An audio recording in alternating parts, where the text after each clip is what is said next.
Fernando, muy buenos días, ¿cómo estás? Bienvenido. Violeta, muy buenos días. ¿Cómo estás, Ernesto? Un gran abrazo desde Caracas, Venezuela, hoy transmitiendo para Rompeviento TV, que crece y crece en la audiencia según me llega la información. Así que un Sí, gran abrazo a todas y gra- todos. gracias, mi querido Fernando Buenabad. Pues sí, es que pues tenemos un filósofo en comunicación y nos está asesorando. Luego anda en Argentina, luego anda en Venezuela. Es un poco revoltoso este filósofo, pero bueno, es Fernando Buenabad. Y está este informe, mi querido Fernando, el informe McBride. Estamos titulando precisamente Un solo mundo, voces múltiples hacia un nuevo orden mundial de la información y la comunicación. Y vaya que, bueno, esta iniciativa que ya nos estarás contando de la universidad, pero vaya que si hace falta, Fernando Buenabad, que medios de comunicación, periodistas, pues estemos también, pues viendo cuál está siendo la correlación, cómo se están moviendo los medios, los manejos informativos, las narrativas que se van presentando. Cuéntanos de este informe McBride, Fernando. Pues es una alegría en el contexto de la internacional antifascista que se ha venido impulsando en fechas recientes desde Caracas por el gobierno de Venezuela. La Universidad Internacional de las Comunicaciones está lanzando una cátedra especialmente dedicada a los temas de la comunicación. Esta cátedra se llama Cátedra Sean McBride, en homenaje a quien coordinó el primer informe mundial que conocemos del año 1980 sobre los problemas de la comunicación en todo el planeta. Y desde luego sobre los problemas que tienen que ver con la mercantilización de la información, la fabricación de falacias o de fake news, y el otro problema que es gravísimo a nivel planetario, que es la concentración monopólica de medios, que el informe dice al pie de la letra, dice, la concentración monopólica representa una amenaza contra las democracias. Al calor de la internacional antifascista, aquí se ha resuelto crear esta cátedra dedicada específicamente a los problemas de la asimetría de la comunicación y a recordar, este será un poco la tarea fundamental de la cátedra, recordarnos todas y todos que la comunicación es un derecho humano fundamental, que no es una mercancía con la cual se pueda crear un mercado de mentiras o de engaños o de desviaciones o de distorsiones, y que existió un documento mundial, un documento internacional publicado por la UNESCO, avalado por Naciones Unidas. Es el primer documento oficial que se publica a nivel planetario y que tiene carácter jurídico político suficiente para servir de referencia a la hora en que tenemos que juzgar la conducta de los distintos monopolios mediáticos y de los distintos papeles que han jugado los gobiernos frente al desarrollo de estos monopolios mediáticos. El informe McBride, publicado en el año 1980, tiene además una importante cantidad de artículos en los cuales se detiene a reflexionar sobre cómo garantizar el derecho de la comunicación de los pueblos, cómo asegurarnos de que los pueblos tengan acceso a los distintos medios, cómo garantizar la soberanía tecnológica, cómo además elevar el nivel de la educación, el nivel de la formación de los profesionales de la comunicación, en particular los del periodismo, y cómo garantizarnos pues que haya capacidad, libertad de expresión, como además garantizar la libertad de réplica y cómo asegurarle al mundo en todo caso, que podremos gestar un gran movimiento planetario democratizador de los medios. Una síntesis sería democracia en la comunicación y comunicación en la democracia, que por cierto se entrecruzan. No nos olvidamos, la propia cátedra analizará la situación real de la libertad de expresión de los trabajadores de los medios, que por cierto, en más de un sentido viven condiciones, algunos de ellos de esclavitud y de explotación muy severa, y luego también analizar el papel de los estados, el papel de los gobiernos en la regulación de las conductas de los monopolios mediáticos. Así que Ernesto, Violeta, de verdad que es una magnífica noticia, la estamos celebrando en estos días porque avanzamos hacia el Congreso Internacional que se realizará aquí en Caracas sobre comunicación en el contexto pues, de la Internacional Antifascista y con una herramienta que va a ser muy poderosa, que es esta cátedra Shane McBride, repito, armada con la fortaleza de la Declaración Internacional de la ONU y de la OEA del año 1980 sobre el derecho a la comunicación y el derecho a la información. El micrófono, Violeta. Sí, muchísimas gracias, Fernando. Fernando, ¿y cómo poder asistir? Por lo que entendemos, es abierta esta cátedra. ¿Cómo poder asistir a ella? ¿Cómo poder ser partícipes las y los seguidores de Momentum? Y en general, el público en general latinoamericano. Sí, estamos ahora a unas horas en que el Consejo General de la Universidad de las Comunicaciones apruebe, autorice el plan de trabajo de la cátedra. En términos reales, la cátedra va a comenzar sus tareas el próximo diciembre, junto en paralelo con el Congreso de la Comunicación se hará un primer seminario que durará una semana, un seminario introductorio al propio documento, ya conocido como Informe McBride, para eso, profundizar en su origen, sus alcances, su vigencia, especialmente su vigencia. Y a partir de enero, con un programa de trabajo que será a distancia, que será virtual, que tendrá oportunidad de participación todo aquel que tenga una conexión con Internet, se abrirá el espacio. Habrá cursos, seminarios, talleres y, y, y publicaciones, ¿no? La idea es que la difusión del informe tenga como base el diagnóstico de casos específicos, análisis concreto de casos concretos para poder operar la investigación y también la denuncia, Violeta, porque una parte importante del análisis de los medios de comunicación es que a veces nos quedamos en la sola denuncia de las estructuras, pero hay que pasar a construir una intervención directa que permita crear eso, organización. Entonces, este es quizás uno de los pasos interesantes de la cátedra. Habrá desde luego cursos presenciales y otra cosa que habrá, que esta va a ser creo, una buena novedad, es que la cátedra será itinerante, que se va a mover, que va a moverse en varios países de América Latina para también ir cosechando, ir produciendo, ir sembrando la lógica de la multiplicación de la cátedra, porque se trata de que sea eso, que sea una cátedra contagiosa, ¿no? Ya, Bien. gracias, Fernando. Me quedo pensando, ahorita, Fernando, ahorita que te escuchaba, en precisamente Argentina, lo que está viviendo Argentina, me quedo pensando en este proyecto y cómo hacerlo útil y eficaz para una condición como la que tienen, pienso en los medios públicos. Eh, Ahora Violeta y yo estábamos viendo esta presentación del presupuesto que dio Javier Milei y ese espectáculo grotesco que dieron ahí los legisladores, pero afuera, pues la gente protestando, y cuando leímos, revisamos la parte de las audiencias, ahí el medio de comunicación, Página 12, sacó los datos y cómo en el momento en que apareció Javier Milei en la televisora pública y en las privadas, se desplomó la audiencia de manera dramática.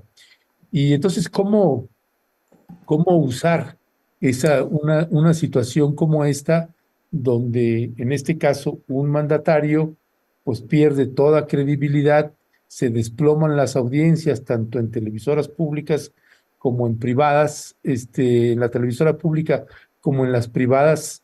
¿Cómo leer un momento como ese y cómo aprovecharlo también dentro del caos que hay ahorita en Argentina? Pues justamente, Ernesto, porque hay que buscar y encontrar todas las alternativas de comunicación. Ese pueblo entendió que había que hacer un apagón mediático, ni bien tomara el micrófono este pelele del imperio, ¿no? Este payaso que, que ha usurpado la presidencia de Argentina. y que era indispensable tomar la decisión de mandarle un mensaje de cara a una situación absolutamente violenta que hay ahora mismo en Argentina, porque la propia lógica de Milei es la de desplegar las fuerzas de represión. Las fuerzas del espionaje han autorizado una cantidad descomunal de millones de dólares para habilitar el espionaje y la represión en Argentina. Y en contra de eso hay una estrategia popular que es generar estos apagones comunicacionales o mediáticos, que por cierto, lo primero que traen y atraen es una moral y una ética de un pueblo que dice, hay límites, hasta aquí, esto no va a ocurrir, esto no pasa desapercibido. Y es la larga historia, Ernesto, de muchos pueblos que han ido ensayando estrategias de comunicación de resistencia y también de avance, de ataque directamente al sentido del modelo predominante de información o el modelo predominante de engaño. Así que el propio informe McBride había podido recoger en su primera etapa de investigación, en la etapa de consultas que se hizo a nivel mundial, había podido recoger, por ejemplo, del pueblo vietnamita. Fíjate que el informe McBride se firma y se publica en el año 1980. Todavía los tufos del terror y los tufos del hedor de las muertes y los asesinatos absolutamente demenciales que se cometieron contra el pueblo de Vietnam todavía estaban flotando en el aire, y ahí los encargados de la comisión dirigida por Shane McBride, que por cierto hay que decirlo y recordarlo, fue Premio Nobel de la Paz, fue el Premio Lenin de la Paz también. McBride fue el fundador de la Amnistía Internacional, de modo que un hombre absolutamente comprometido con los derechos humanos, lograron un acercamiento muy importante con el movimiento revolucionario vietnamita para estudiar las estrategias que habían tenido de resistencia y de proliferación de comunicación. Es un ejemplo que te pongo ahora a la mano porque casualmente hace unos días tuvimos aquí una reunión con el embajador de Vietnam y una delegación muy nutrida en la que hablamos y discutimos sobre la herencia importantísima que Ho Chi Minh identificó en la comunicación para la tarea del movimiento revolucionario vietnamita. Pero como podrás observar, Violeta, Ernesto, es que los pueblos tienen que ponerse de acuerdo desde abajo para desarrollar estrategias de comunicación en las que se construye identidad de lucha y también se construye un mensaje poderoso contra todos estos que han usurpado los poderes en beneficio de las peores calamidades del capitalismo, ¿no? Muchas gracias, Fernando. Hoy estamos acá discutiendo, ya ha dado inicio la sesión en Cámara de Diputados donde se va a modificar el artículo segundo constitucional y se va a hacer esta reforma en materia indígena. Y uno de los puntos que se discutió desde San Andrés, pues fue este tema de los medios de comunicación que son realmente sumamente importantes para los pueblos indígenas. Y hay dos apartados muy pequeñitos que quisiera leer y pedir tu opinión a propósito de lo que se va a discutir hoy y sobre todo de lo que tú estás comentando, ¿no? La comunicación o los medios de comunicación no son una mercancía, son un derecho y bueno, y para estos pueblos ha sido fundamental como proceso organizativo y político. Son dos puntitos. El sexto A del apartado B, que sería modificado, dice establecer y garantizar las condiciones para que los pueblos y comunidades indígenas puedan adquirir, operar, promover, desarrollar y administrar sus medios de comunicación, telecomunicaciones y nuevas tecnologías de la información en espacios óptimos del espectro radioeléctrico, redes e infraestructura, haciendo uso de sus lenguas y otros elementos culturales. Y el B, adoptar medidas eficaces para que los pueblos y comunidades indígenas puedan acceder a todos los medios de comunicación e información en condiciones de dignidad, equidad e interculturalidad sin discriminación alguna para que dichos medios reflejen la diversidad cultural indígena. Te lo pregunto porque ahorita que tú estabas hablando y como tenemos muy vivo que hoy se va a discutir esto en Cámara de Diputados, pues ha sido una lucha también permanente de los pueblos, así como tú lo estás comentando. ¿Qué reflexionar sobre esto que hoy vamos a discutir también acá, Fernando? Pues a mí me interesa muchísimo porque permite reavivar un debate que el propio informe McBride del año 80 ya había visualizado. Y es que una cosa es que discutamos el carácter instrumental de los procesos de comunicación, es decir, el acceso a la tecnología, el acceso digamos, a la infraestructura para la comunicación. Otra cosa es que tengamos garantías más o menos jurídico-políticas respecto al derecho a que los pueblos se expresen con libertad, se expresen con, pues eso, con el carácter genuino de sus preocupaciones, de sus tradiciones, de sus culturas, en fin, de sus problemáticas concretas y objetivas. Pero otra cosa muy distinta es que se garantice la otra parte que tiene que ver con la distribución del contenido, el acompañamiento de los mensajes que se generan y desde luego el derecho a la difusión abierta de esos mensajes. No es, me parece ocioso que se profundice en términos de, justamente de jurídicos, jurídico-políticos, las condiciones de igualdad que son indispensables para que lo que se produzca en los territorios de pueblos originarios, además tenga condiciones de igualdad en la transmisión y difusión de los mensajes. Porque ahí la experiencia, por ejemplo, que hubo en Bolivia, o algunas experiencias que hemos visto en Perú, donde con verdadero lujo se han desplegado enunciados que garantizan o que pretenden garantizar el acceso a las tecnologías, no contempla, por ejemplo, el acceso a la formación y a la capacitación, por un lado, que es indispensable. Luego, no contempla el problema del financiamiento respecto a la caducidad de las tecnologías y su actualización y rehabilitación. A veces es una trampa esto. Y además, pues, el asunto que tiene que ver con garantizar los espacios de difusión de los mensajes que porque se construyen canales regionales o con señales muy acotadas o con limitaciones muy, digamos, muy geográficas al respecto del comportamiento de los medios, entonces sí, con toda libertad se pueden producir, incluso con garantías interesantes jurídicas, se pueden producir mensajes de temas que apenas tienen llegada muy local, apenas tienen cobertura muy limitada a ciertos territorios, a ciertas zonas.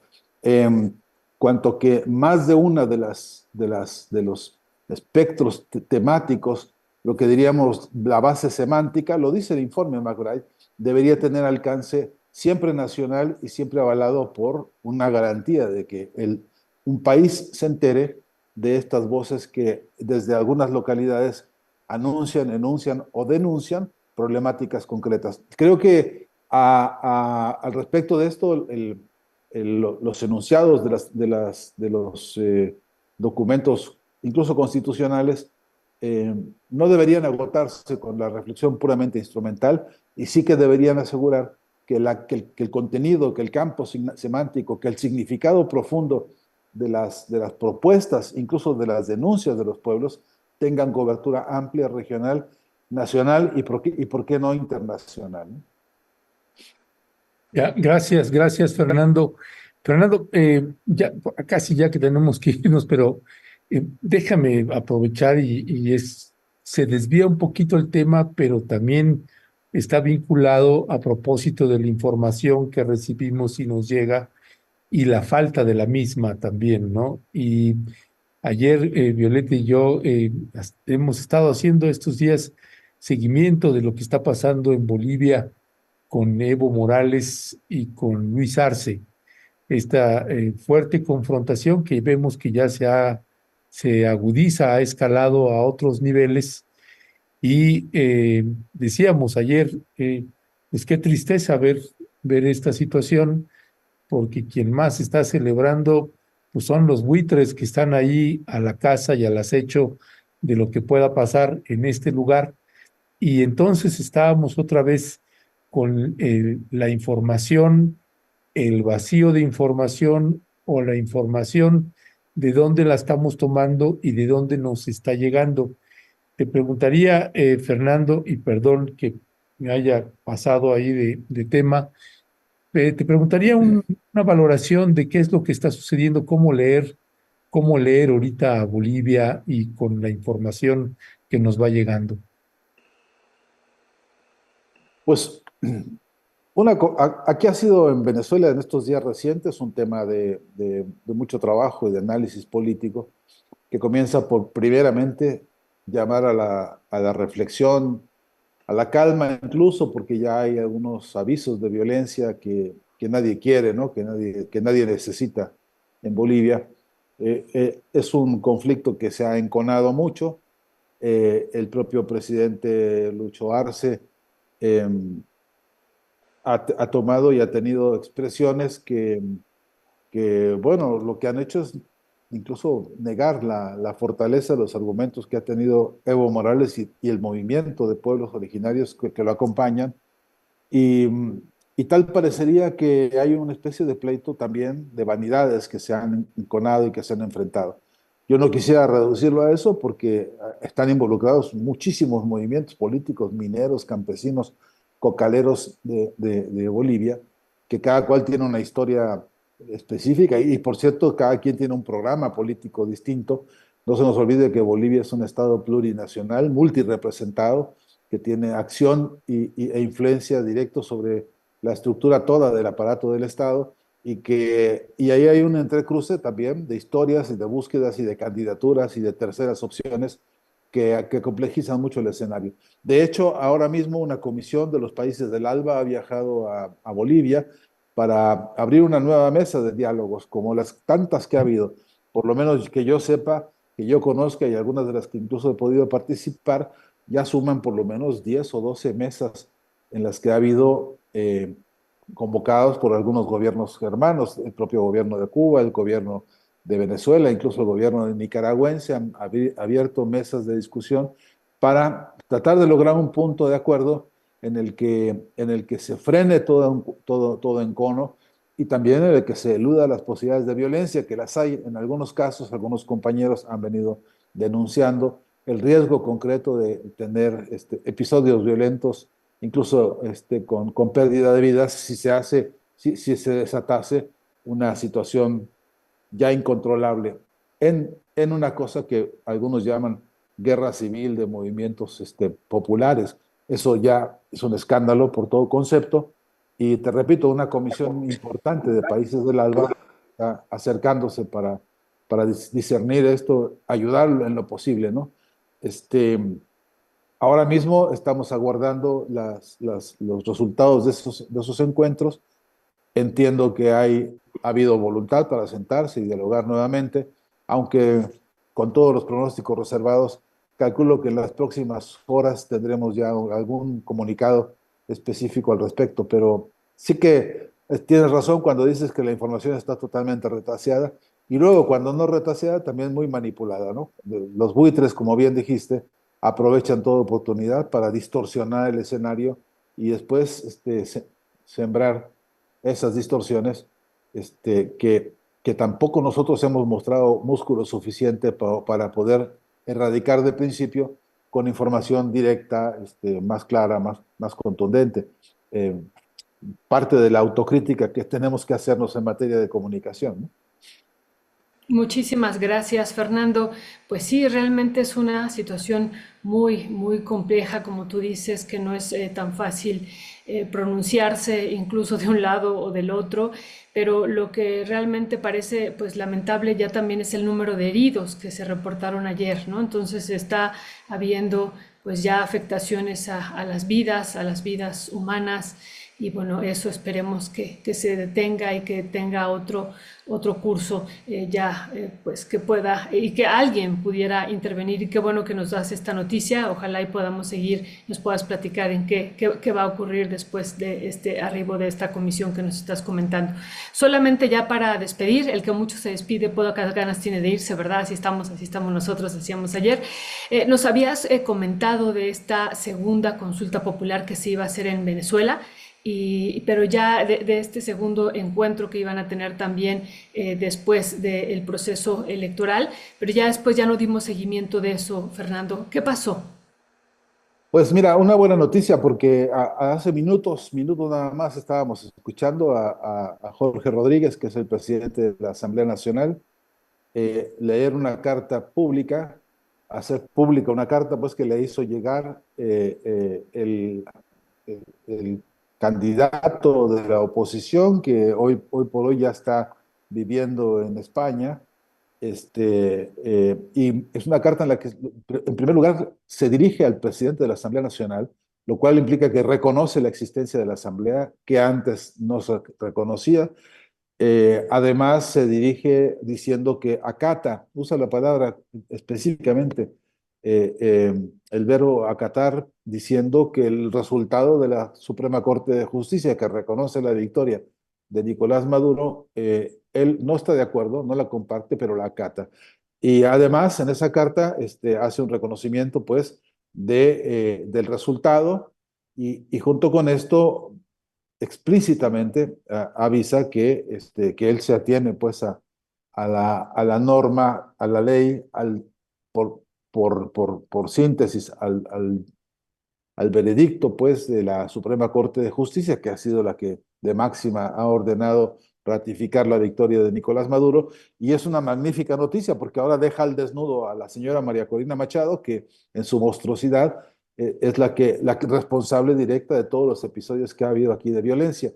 También hay que decir, perdóname, que aprovechando esto, que en las horas recientes, el propio ahora viceministro, ministro Diosdado Cabello ha hecho un recuento también, es el ministro de Seguridad, Paz de Venezuela, ha hecho un recuento de la cantidad de armas recuperadas que se fueron infiltradas, todas ellas con un sello grabado en el que dice que son armamentos para uso exclusivo de Estados Unidos. Y ha denunciado y ha mostrado fotografías de los personajes detenidos en Venezuela que tenían el plan de un proyecto de golpe de Estado y desestabilización. Ese es el clima, ¿no? Que por suerte el gobierno venezolano ha podido controlar, frenar, y en contraste con esto, lo que es verdad es que en las calles hay una normalidad absoluta de actividades comerciales, de la gente yendo a trabajar, en fin. De manera que casi cualquier otro diagnóstico que pudiéramos hacer hoy está superado por estas dos noticias recientes, que son, uno, hay un avance importante estratégico respecto a frenar la violencia que no ha terminado con respecto a las iniciativas eh, imperiales, yanquis, de desestabilizar al país, pero hay una fortaleza para el control de esto y luego tenemos el dato de que el propio involucrado en sembrar las zozobras y las dudas sobre la victoria de Nicolás Maduro, hoy mismo ya reconoce que acata lo que diga el Tribunal de Justicia. De manera que a, entramos en una zona, me parece muy importante, no solamente para Venezuela, sino para todo el continente, porque más de una persona en América Latina, incluso compañeros nuestros, se ha permitido meter en una especie de túnel de dudas la fortaleza y el vigor democrático de Venezuela. Algunos han incluso pretendido obligar al gobierno a mostrar documentos, a probar su inocencia, a probar, es decir, violentando incluso la soberanía del Estado para satisfacer los caprichos de algunos que han operado mediáticamente, exigiéndole a Venezuela pruebas de su transparencia democrática. Y ahora mismo, con estos resultados, con esta información, me parece que más de uno en América Latina debería empezar a hacer una interesante tarea de autocrítica por haberse prestado a los rumores y a las campañas mediáticas que se han comprado algunos, sometiendo, pretendiendo discutir la democracia de este país, que a todas luces es una democracia vigorosa, robusta, transparente, popular y además, por otro lado, capaz de defenderse y capaz de reponerse de estos ataques, ¿no? Entre otras cosas, llamando al mundo a discutir a las expresiones nazifascistas que han dado origen a todos esos ataques. Ya. Fernando Buenabat, pues como siempre, un placer tenerte, escucharte y qué bueno que sigues todavía ahí en Caracas. Yo pensé que ya estabas otra vez en Buenos Aires, así que es bueno tenerte, escucharte y la gente celebrando. Además, dice Rubí Cecilia Quirós Escalante, qué excelente noticia, muy importante. Pues sí, una actualización también de lo que está sucediendo ahí en Venezuela. Así que gracias, Fernando Buenabat, te mandamos un fuerte abrazo. Ernesto, yo volveré a Argentina, todavía muchos días pasan. La próxima semana nos comunicaremos desde el propio Distrito Federal en México que voy para Ah, allá muy pronto. Así que ya les avisaré. bueno, pues les avisamos que lo vamos a tener secuestrado acá. Ni modos, ¿quién le manda a venir? Gracias, Fernando. Un abrazo grande, Violeta. Abrazo, Hasta Fernando. siempre, Violeta, Ernesto. Hasta siempre.